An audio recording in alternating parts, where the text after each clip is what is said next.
কালকে হঠাৎ করে এক বন্ধুর সাথে কথা হতে হতে সে আমাকে বলে বসলো আমি নাকি ঘরে বসে বসেই কয়েক মাসে অনেক পাল্টে গেছি। সে আমাকে এই কথাও বলল, অলস মস্তিষ্ক শয়তানের কারখানা। কথাটা আমি ভেবে দেখলাম যে সত্যিই তো আজকাল আমি ঘরে কোনো কাজই করি না, এবং ঘরে ঢুকে দেখলাম মা রুটি আর ডিমের ঝোলের প্রিপারেশন করছে। মাকে তাই বললাম যে রুটিটাও আমি বেলে দিচ্ছি আর ডিমের ঝোলটাও এখন আমিই বানাবো।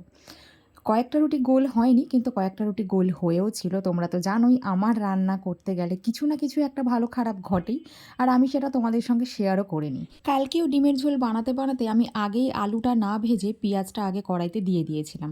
তারপরে কি করে ম্যানেজ দেবো বুঝতে না পারে একসাথেই সব আমি কড়াইতে দিয়ে কষিয়েছি। আমি জানতাম না যে খেতে কীরকম হবে। মা বলল ঠিক আছে করে নিয়ে ফেলেছিস যখন করে আর কিছু করার নেই।